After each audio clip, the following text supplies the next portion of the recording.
All right, it is a bit of a mucky, rainy, gross day out today, so I do apologize for all the yucky mud that's going to be in this video. But we're gonna go ahead and go over how to use the e-collar for Bronxie, how to turn it on and fit it and all that stuff, and then we will get right into some training.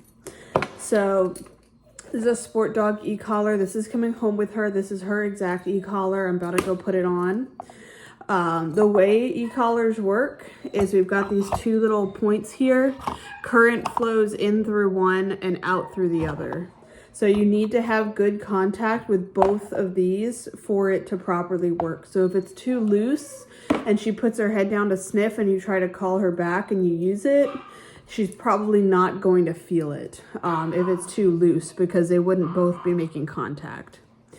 So the parts that you're worried about on this collar, of course, we've got our contact points. You have your indicator light for when it's on. This also will give you status of the charge. The power button right here. And then this is where you plug it in. There's a little flap. I know my camera's not that great, but there's a little flap. You just open it and plug it in with the charger. It'll be solid green, and then when it's done charging, it will be flashing green. So I'm gonna go ahead and turn this on. It'll beep and flash green as I'm holding the button. That's how I know it's on. And if I wanted to turn it off, I'm gonna touch the button and it will flash red. There you go. So I'm gonna turn it on, and you may see as she's wearing it, it will flash green occasionally. That's just saying that it's got connection and the power's good and all of that. So next we have the remote. So the remote does not have a power button. The remote has the same charging port as the collar. So on the side here, you just pull that down and plug it in.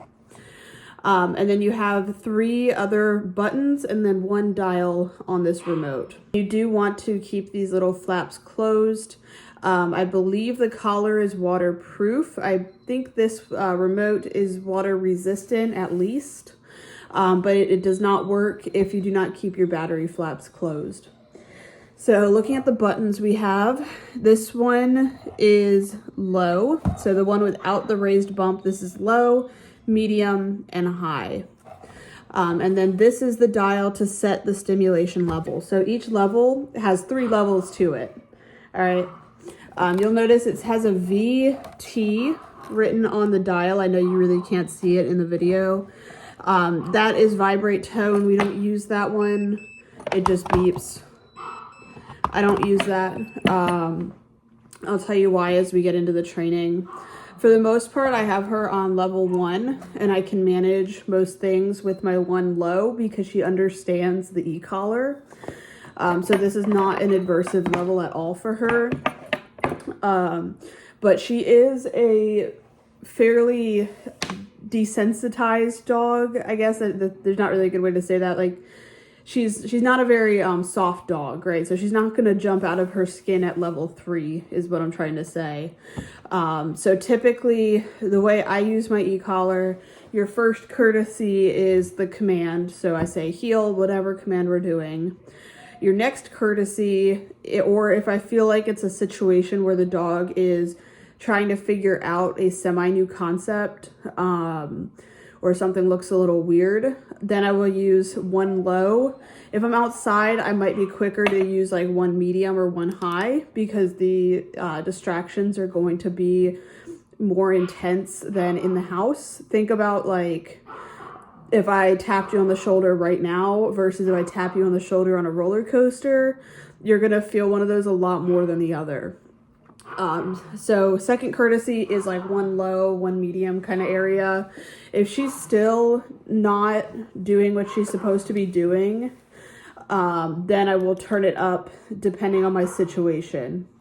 There is an exception to this, and as you practice, it will become less of like such a scary little guessing game as to what level, and you're going to be able to be like, okay, we're like, this is happening around me, I'm going to go up to level whatever. You cannot hurt the dog with this collar. So if I put it on level 7 high and I held it on myself for I believe these have a 5-second shut off. If I held it that long, like, you're not going to see any marks, anything. It's not going to hurt the dog. The only harm issues with these collars is if you leave them on too long. So this cannot stay on. They say longer than 12 hours. I like to say more like in the 8-hour range. As long as, you know, you're taking her out to potty like I'm about to do in the morning. So I'm going to put her collar on, and then our last potty break at night, I'm going to take it off. And that should be good. Now, if she goes swimming or it's raining and she gets wet, I might take it off of her as soon as I can until she's dry, just because the water can sometimes cause irritation. And if you've been following everything correctly and it's not too tight, now being too tight can also cause pressure sores. But if everything's going fine and you're still seeing like some irritation, then she may be allergic to the metal in the contact points. But so far I have not seen anything like that. So if she had an allergy, it probably would have appeared already. So we're going to go ahead and get her out. I'm going to show you our routine to go outside. Now, I did already walk all of my dogs, so there is already a trail of mud prints through my house. So please ignore those.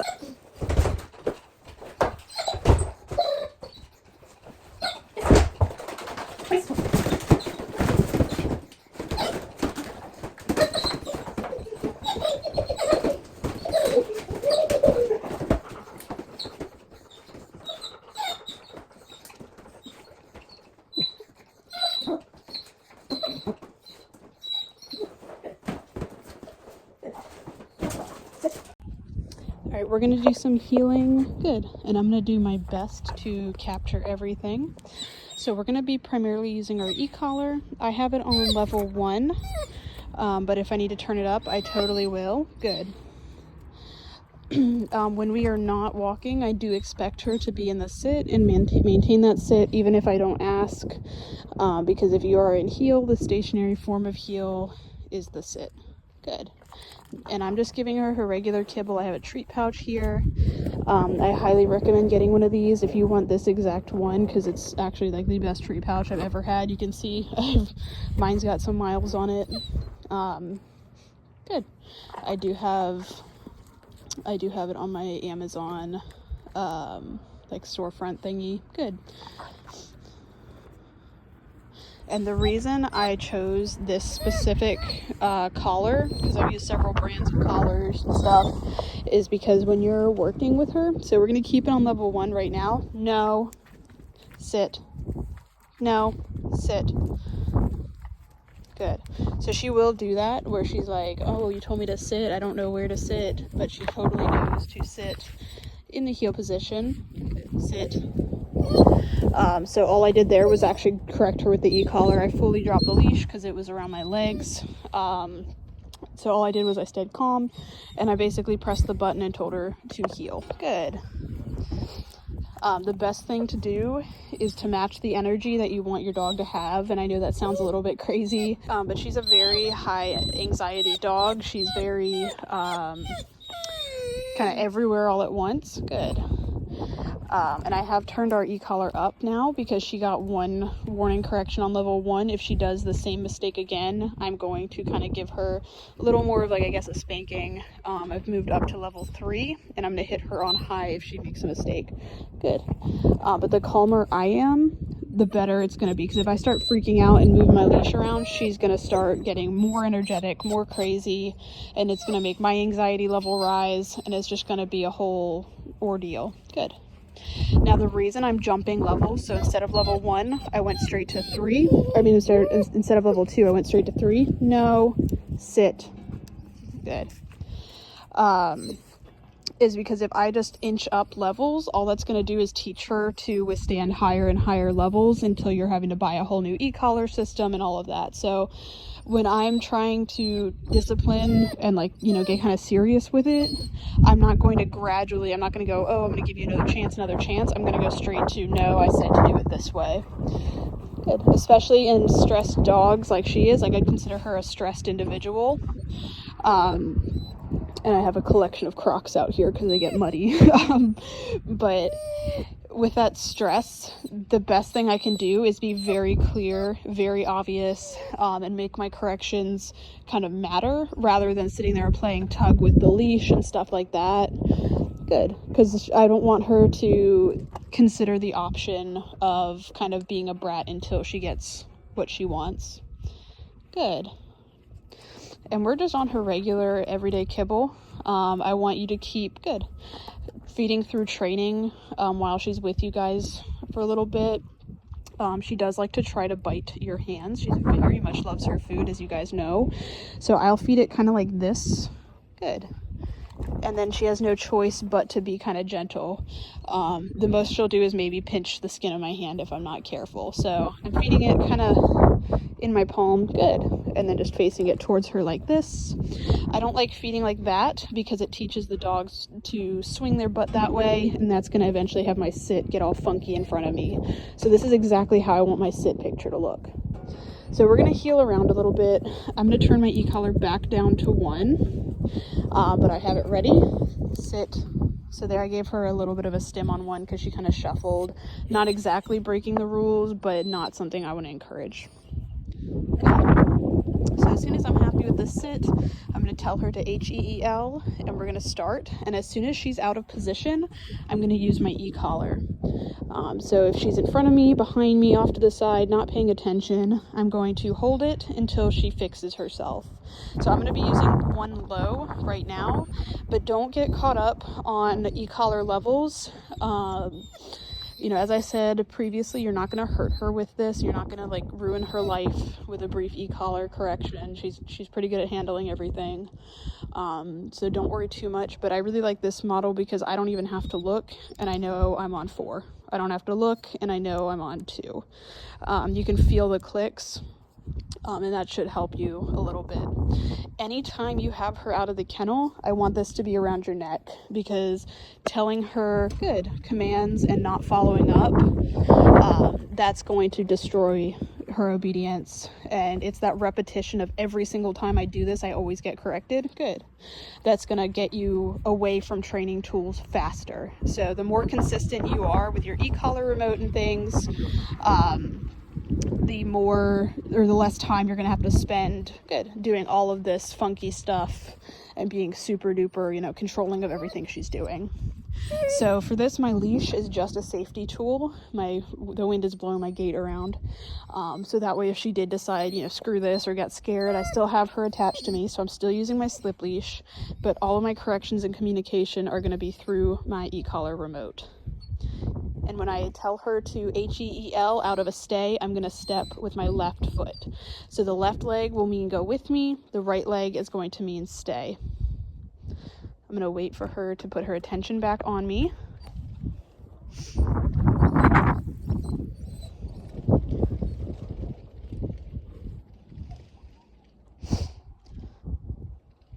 Good. Heel. And we're just going to start healing. I'm not doing anything with my e-collar right now. No, heel. So I did a little stim there. Good. For me, browsing and sniffing the ground is not an acceptable heel format for the heel. So I'm stimming every time her nose touches the ground. We have not worked out here before. Good. This is just in front of my house. So we've got some good distractions. Good. I'm going to feed her as much as I can while we're healing. Good. Because this goes with that heel,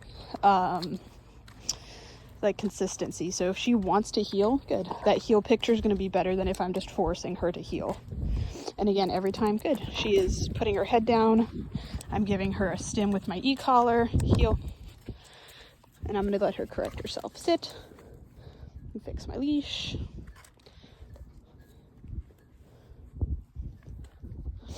Good. And as you can see, like, I don't let anything be a big problem. Everything's fixable. So, you know, don't freak out if you're training and stuff. You know, just keep chill, keep calm. If the session is being an absolute mess and you're just not having a good time, good.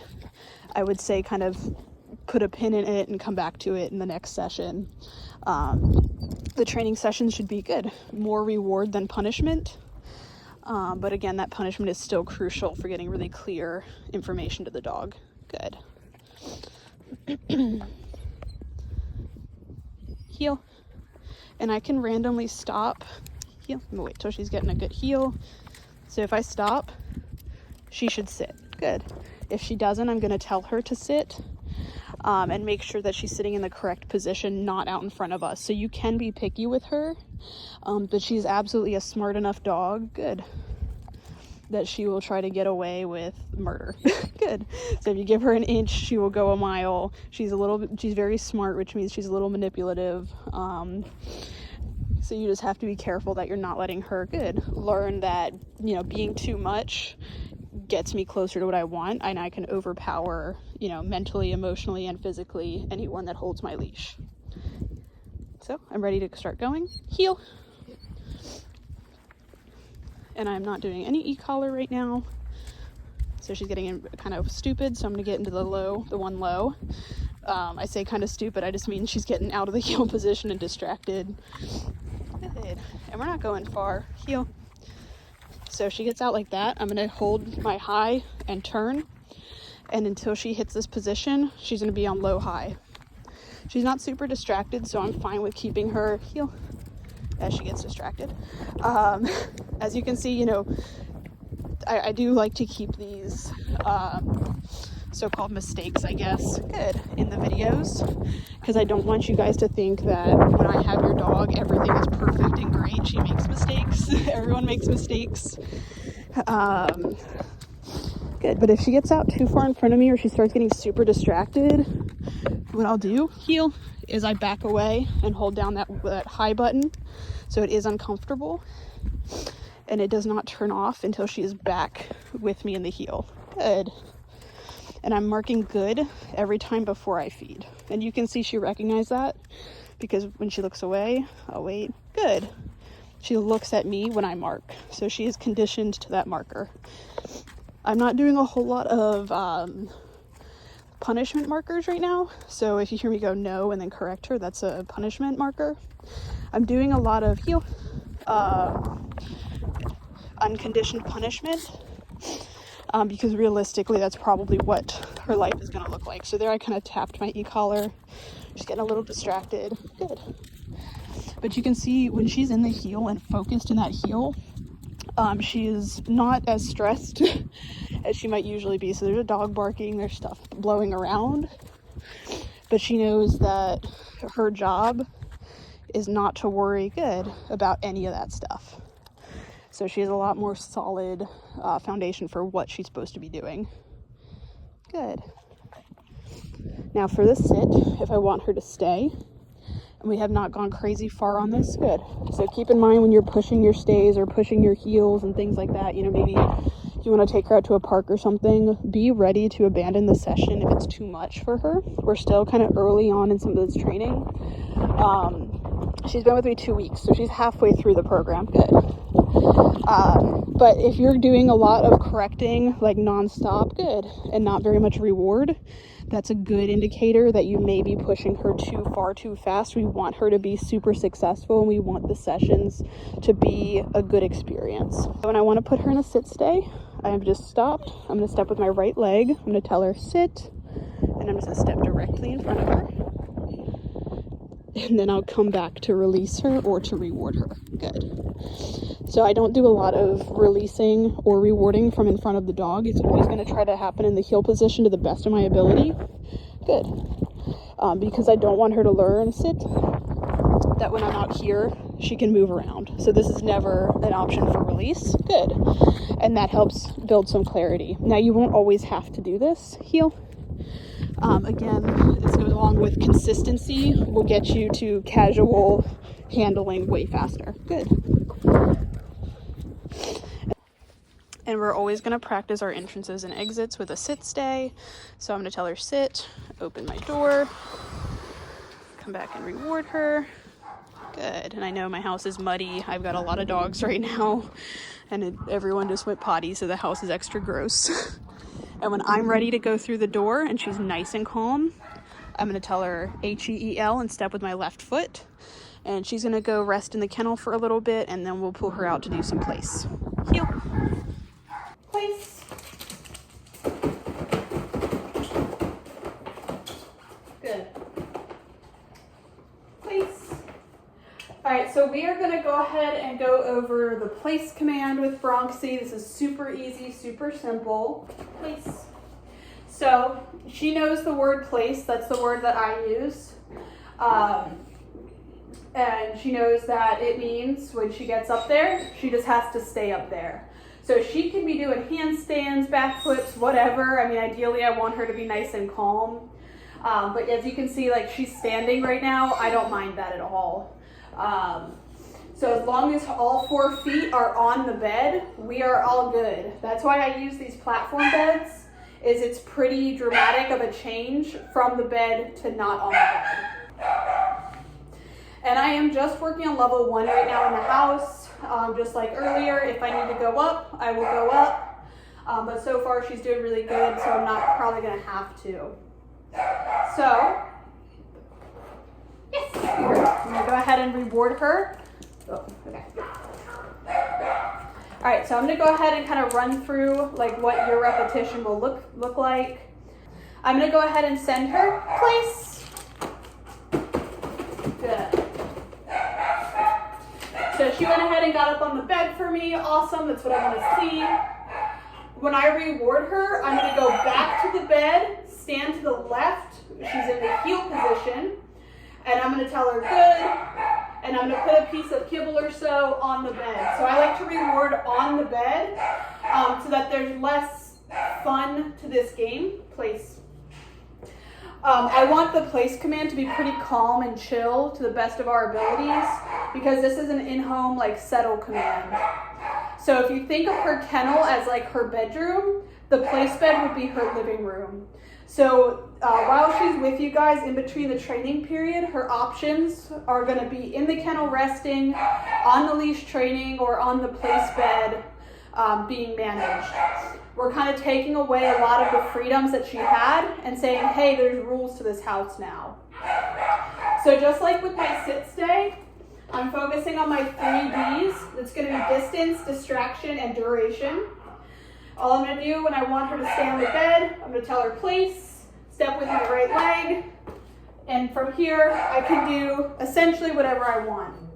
Just like with all of our other commands though, if she's constantly breaking, constantly making a mistake, my session isn't going very well, that's a sign that I'm probably moving faster than where she's at. Good. Place, so like right now, I wouldn't probably expect her to be staying on place while people come over. It's probably too much for her in this moment. But she can totally handle being on place and being managed while you watch like a TV show. So that's where I would say she's at skill-wise with it. She's pretty strong with place. But keep in mind, we're still learning things. We're still working on stuff. So, make sure you're being fair to her without holding her back too much. So a couple mistakes, no problem. That's a good sign of growth. But if I'm like constantly correcting her this whole time, it's way too much. Good. Place. So I like to use place, like I said, when I'm watching TV, maybe when you're cooking, any kind of activity where you can kind of pay attention to her and go back and forth while not super paying attention, if that makes sense. So I want her to build up a little bit of integrity in the command, and I like this for all my dogs. So for example, which I'm going to go back and reward this. Good. Anytime she does something that we like settling on the place bed, I'll absolutely go back and reward her. But what I was saying was I want her to understand that she's controlling the consequences. So if she starts looking like she's about to hop off the bed, I'm not going to say anything. I'm going to let her make that decision and learn that when I stay there, if I see her make the decision to stay up there, I will go back and reward. But if she comes down, I'm going to correct her and put her back. That's what's going to give me really strong, reliable commands. And I do apologize. My in-laws' dogs are here, and they have no manners, so they are just barking their heads off right now. So I'm sorry about that. Good. Place. But overall, place is going to be one of our easiest commands. This is the first thing she learned with me. This is super easy for her. So with our stays, our least stable is going to be the sit stay. Then it'll be the down stay, which we have not started yet. And then our most stable will be the place stay because there's less control to it. She can kind of move around and do whatever. If you have extra food at the end of the day, so like we're training with her food all day long, but if at the end of the day you just didn't get to all the training you wanted and you got extra food left over, I would give it either in the kennel or on the place bed. I know she eats out of a slow feeder, so as long as she won't chew that up or you're able to kind of watch it, you can just set that on the place bed or in the kennel. And another great option might be something like a Kong wobbler or a toy where she's having to kind of work the food out. I'm talking about this is a Kong wobbler. So you just put the food inside and it's got a weighted bottom. And they just they push it around and the food comes out of the little hole. So that might also be a good option for those days where you need some mental stimulation, but it's just not going to happen that day because life does get in the way. Good. Place. So I'm kind of randomly going back and rewarding her. I'm not timing it too much. At this point, she's really smart dog, first of all, but she's also got a lot of practice with this, so she knows what's up. Place is my one exception to my rule where I'm like, 5 to 10 minute long training sessions. With place, you can go a little bit longer because it's less difficult than something like heel or sit stays. That doesn't mean, don't come in from your heel lesson and put her on place for a half hour. Definitely give her a brain break between that. But with place, as long as she's successful and doing well, you can leave her up there as long as you're managing her. And again, we're still using e-collar for this. I'm using one low if she does get off. And I'm just gonna hold it, remind her place, and I'll release the button once she's back on the bed. Good. And when I'm ready for her to come off, I can either tell her H-E-E-L and step with my left leg, or I can tell her F-R-E-E and step with my left leg. Now, when I give that free command, good. She can do whatever she wants. So if she wants to stay on the bed, that's not like a punishable offense or anything like that. It literally just means do whatever you want. So if I need her to get off and I tell her free, and she's not getting off, I'm just gonna kind of make some funny sounds to get her back to me. Now, something that we're gonna be kind of working on as we go through everything is going to be her little bit of insanity when you acknowledge her existence. She gets very crazy. She's just a very loving girl. But if I'm gonna pet her, it's going to be if she's acting appropriately. So I'm gonna kind of beckon her towards me. Hey, mamas. So I'm gonna wait for her to calm down. Good. And if she starts jumping or being like crazy or anything, I'm just going to kind of stand up neutrally, wait for her to stop, and then I'll pet her once she starts acting how I would like again. Good. And I'm also staying very calm in my interactions with her. So I'm petting her in nice, long, smooth pets. I'm not like scrubbing her face. She ran into the cabinet. I'm being really calm. I'm not really doing a whole lot of like talking to her or anything. I'm not getting her wound up. So we do have to be really conscious in our body language when we are interacting with dogs that are overly excited. Keep in mind that dogs are primarily visual communicators. So I can change the whole context of our interaction just with how I carry my body and all of that. So do keep that in mind when you are working with her. You can totally kind of manipulate the session just off of body language.